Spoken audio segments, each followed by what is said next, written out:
Parabéns! Você chegou ao 92º dia. Segundo Samuel capítulo 1. Depois da morte de Saul, Davi retornou de sua vitória sobre os amalequitas. Fazia 2 dias que ele estava em Ziclag. Quando, no 3º dia, chegou um homem que vinha do acampamento de Saul, com as roupas rasgadas e terra na cabeça. Ao aproximar-se de Davi, prostrou-se em terra, em sinal de respeito. Davi então lhe perguntou: de onde você vem? Ele respondeu: fugi do acampamento israelita. Disse Davi: conte-me o que aconteceu.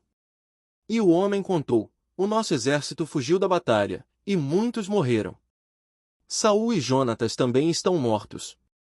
Então Davi perguntou ao jovem que lhe trouxera as notícias: como você sabe que Saul e Jonatas estão mortos? O jovem respondeu: cheguei por acaso ao monte Gilboa, e lá estava Saul, apoiado em sua lança. Os carros de guerra e os oficiais da cavalaria estavam a ponto de alcançá-lo. Quando ele se virou e me viu, chamou-me, gritando, e eu disse: estou aqui. Ele me perguntou: quem é você? Sou um amalequita, respondi. Então ele me ordenou: vem aqui e mate-me. Estou na angústia da morte, mas ainda vivo. Por isso aproximei-me dele e o matei, pois sabia que ele não sobreviveria ao ferimento. Peguei a coroa e o bracelete dele e trouxe-os para ti, meu senhor. Então Davi rasgou suas vestes, e os homens que estavam com ele fizeram o mesmo. E lamentaram, chorando e jejuando até o fim da tarde, por Saul e por seu filho Jonatas, pelo exército do Senhor e pelo povo de Israel, porque muitos haviam sido mortos à espada. E Davi perguntou ao jovem que lhe trouxera as notícias: de onde você é? E ele respondeu: sou filho de um estrangeiro, sou amalequita. Davi lhe perguntou: como você não temeu levantar a mão para matar o ungido do Senhor? Então Davi chamou um dos seus soldados e disse-lhe: vem aqui e mate-o. O servo feriu, e o homem morreu. Davi tinha dito ao jovem: você é responsável por sua própria morte. Sua boca testemunhou contra você, quando disse: matei o ungido do Senhor. Davi cantou este lamento sobre Saul e seu filho Jonatas. E ordenou que se ensinasse aos homens de Judá este lamento do arco, que foi registrado no livro de Jazar. O seu esplendor, ó Israel, está morto sobre os seus montes. Como caíram os guerreiros! Não conte isso em Gate, não o proclame nas ruas de Ascalon, para que não se alegrem as filhas dos filisteus nem exultem as filhas dos incircuncisos. Ó colinas de Gilboa, nunca mais haja orvalho nem chuva sobre vocês, nem campos que produzam trigo para as ofertas. Porque ali foi profanado o escudo dos guerreiros, o escudo de Saul, que nunca mais será polido com óleo. Do sangue dos mortos, da carne dos guerreiros, o arco de Jonatas nunca recuou, a espada de Saul sempre cumpriu a sua tarefa.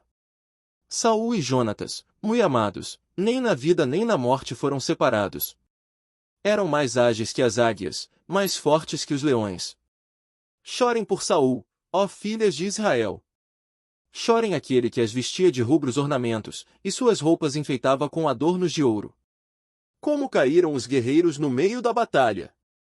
Jonatas está morto sobre os montes de Israel. Como estou triste por você, Jonatas, meu irmão! Como eu lhe queria bem! Sua amizade me era mais preciosa que o amor das mulheres. Caíram os guerreiros. As armas de guerra foram destruídas. Segundo Samuel capítulo 2. Passado algum tempo, Davi perguntou ao Senhor: devo ir para uma das cidades de Judá? O Senhor respondeu que sim, e Davi perguntou para qual delas. Para Hebrom, respondeu o Senhor. Então Davi foi para Hebrom com suas 2 mulheres, Ainoã, de Jezreel e Abigail, viúva de Nabal, o carmelita. Davi também levou os homens que o acompanhavam, cada um com sua família, e estabeleceram-se em Hebrom e nos povoados vizinhos. Então os homens de Judá foram a Hebrom e ali ungiram Davi rei da tribo de Judá. Informado de que os habitantes de Jabes-Gileade tinham sepultado Saul, Davi enviou-lhes mensageiros que lhes disseram: o Senhor os abençoe pelo seu ato de lealdade, ao sepultar Saul, seu rei. Seja o Senhor leal e fiel para com vocês. Também eu firmarei minha amizade com vocês, por terem feito essa boa ação. Mas, agora, sejam fortes e corajosos, pois Saul, seu senhor, está morto, e já fui ungido rei pela tribo de Judá. Enquanto isso, Abner, filho de Ner, comandante do exército de Saul, levou Isbosete, filho de Saul, a Manaim, onde o proclamou rei sobre Gileade, Assuri, Jezeel, Efraim, Benjamim e sobre todo Israel. Isbosete, filho de Saul, tinha 40 anos de idade quando começou a reinar em Israel, e reinou 2 anos. A tribo de Judá, entretanto, seguia Davi, que a governou por 7 anos e 6 meses, em Hebrom. Abner, filho de Ner, e os soldados de Isbosete, filho de Saul, partiram de Manaim e marcharam para Gibeon. Joabe, filho de Zeruia, e os soldados de Davi foram ao encontro deles no açude de Gibeon. Um grupo posicionou-se num lado do açude, o outro grupo, no lado oposto. Então Abner disse a Joabe: Vamos fazer alguns soldados lutarem diante de nós. Joabe respondeu: De acordo. Então 12 soldados aliados de Benjamim e Isbosete, filho de Saul, atravessaram o açude para enfrentar 12 dos soldados aliados de Davi. Cada soldado pegou o adversário pela cabeça e fincou-lhe o punhal no lado, e juntos caíram mortos. Por isso aquele lugar, situado em Gibeon, foi chamado Eucate Azurim. Houve uma violenta batalha naquele dia, e Abner e os soldados de Israel foram derrotados pelos soldados de Davi. Estavam lá Joabe, Abisai e Azael, os 3 filhos de Zeruia. E Azael, que corria como uma gazela em terreno plano, perseguiu Abner, sem se desviar nem para a direita nem para a esquerda. Abner olhou para trás e perguntou: É você, Azael? Sou eu, respondeu ele. Disse-lhe então Abner: É melhor você sair para a direita ou para a esquerda, capturar um dos soldados e ficar com as armas dele. Mas Azael não quis parar de persegui-lo. Então Abner advertiu Azael mais uma vez: Pare de me perseguir. Não quero matá-lo. Como poderia olhar seu irmão Joabe nos olhos de novo? Como, porém, Azael não desistiu de persegui-lo, Abner cravou no estômago dele a ponta da lança, que saiu pelas costas. E ele caiu, morrendo ali mesmo. E paravam todos os que chegavam ao lugar onde Azael estava caído. Então Joabe e Abisai perseguiram Abner. Ao pôr do sol, chegaram à colina de Amá, defronte de Gia, no caminho para o deserto de Gibeon. Os soldados de Benjamim, seguindo Abner, reuniram-se formando um só grupo e ocuparam o alto de uma colina. Então Abner gritou para Joabe: O derramamento de sangue vai continuar? Não vê que isso vai trazer amargura? Quando é que você vai mandar o seu exército parar de perseguir os seus irmãos? Respondeu Joabe: Juro pelo nome de Deus, que se você não tivesse falado, o meu exército perseguiria os seus irmãos até de manhã. Então Joabe tocou a trombeta, e o exército parou de perseguir Israel e de lutar. Abner e seus soldados marcharam pela Arabá durante toda a noite. Atravessaram o Jordão, marcharam durante a manhã inteira e chegaram a Manaim. Quando Joabe voltou da perseguição a Abner, reuniu todo o exército. E viram que faltavam 19 soldados, além de Azael. Mas os soldados de Davi tinham matado 360 benjamitas que estavam com Abner. Levaram Azael e o sepultaram no túmulo de seu pai, em Belém. Depois disso, Joabe e seus soldados marcharam durante toda a noite e chegaram a Hebrom ao amanhecer. Segundo Samuel capítulo 3. A guerra entre as famílias de Saul e Davi durou muito tempo.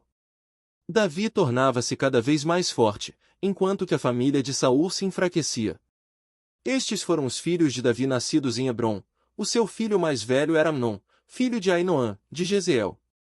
O segundo, Quileabe, de Abigail, viúva de Nabal, de Carmelo. O terceiro, Absalão, de Maaca, filha de Talmai, rei de Gesur. O quarto, Adonias, de Agite. O quinto, Cefatias, de Abital. E o sexto, Itreão, de sua mulher Eglá. Esses foram os filhos de Davi que lhe nasceram em Hebrom. Enquanto transcorria a guerra entre as famílias de Saul e de Davi, Abner foi se tornando poderoso na família de Saul. Saul tivera uma concubina chamada Rispa, filha de Aiá. Certa vez Isbosete perguntou a Abner: Por que você se deitou com a concubina de meu pai? Abner ficou furioso com a pergunta de Isbosete e exclamou: Por acaso eu sou um cão a serviço de Judá? Até agora tenho sido leal à família de Saul, seu pai, e aos parentes e amigos dele, e não deixei que você caísse nas mãos de Davi, e agora você me acusa de um delito envolvendo esta mulher. Que Deus me castigue com todo rigor, se eu não fizer por Davi o que o Senhor lhe prometeu sob juramento. Tirar o reino da família de Saul e estabelecer o trono de Davi sobre Israel e Judá, de Dan a Berseba. Isbosete não respondeu nada a Abner, pois tinha medo dele. 12 Então Abner enviou mensageiros a Davi com esta proposta: A quem pertence esta terra? Faze um acordo comigo e eu te ajudarei a conseguir o apoio de todo Israel. Está bem, disse Davi. Farei um acordo com você, mas com uma condição: não compareça à minha presença sem trazer-me Mical, filha de Saul, quando você vier me ver. E Davi enviou mensageiros a Isbosete, filho de Saul, exigindo: Entregue-me minha mulher Mical, com quem me casei pelo preço de 100 prepúcios de filisteus. Diante disso, Isbosete mandou que a tirassem do seu marido Paltiel, filho de Laís. Mas Paltiel foi atrás dela, e a seguiu chorando até Baurim. Então Abner ordenou-lhe que voltasse para casa, e ele voltou. Nesse meio tempo, Abner enviou esta mensagem às autoridades de Israel: Já faz algum tempo que vocês querem Davi como rei. Agora é o momento de agir. Porque o Senhor prometeu a Davi: Por meio de Davi, meu servo, livrarei Israel do poder dos filisteus e de todos os seus inimigos. Abner também falou pessoalmente com os benjamitas.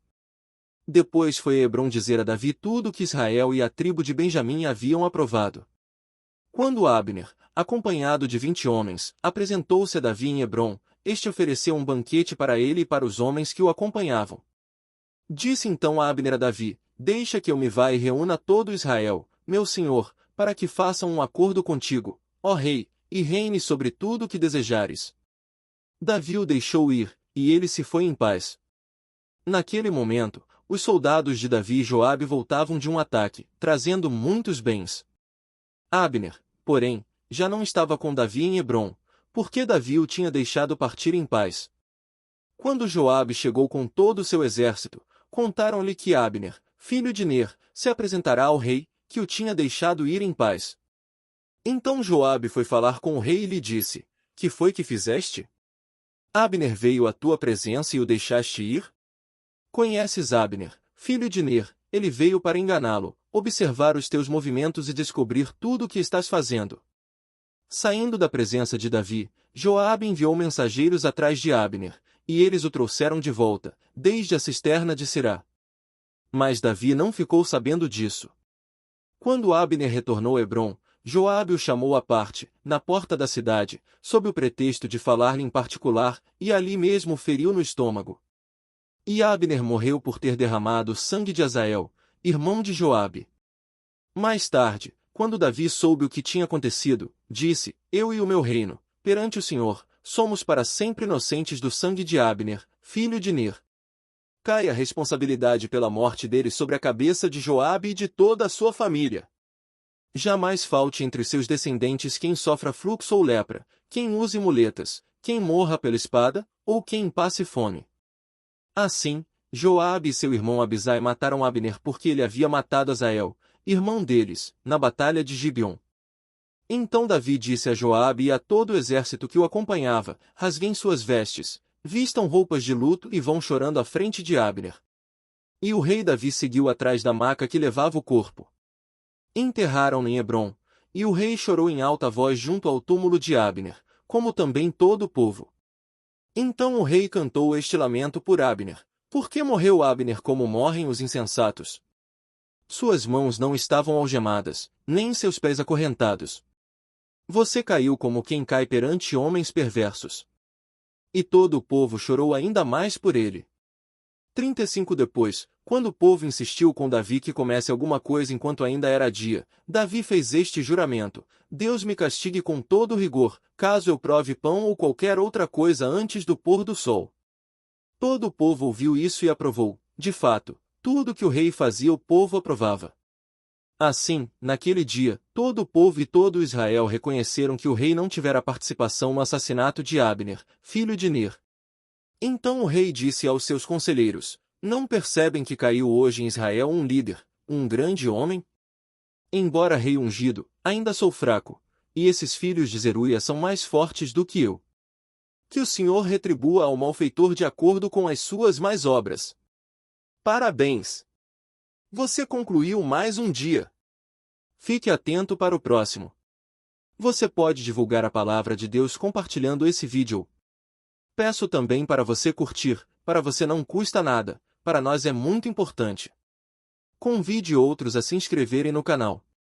Deus abençoe a sua vida. Não se esqueça de curtir e compartilhar esse vídeo, muitos precisam ouvir a palavra de Deus.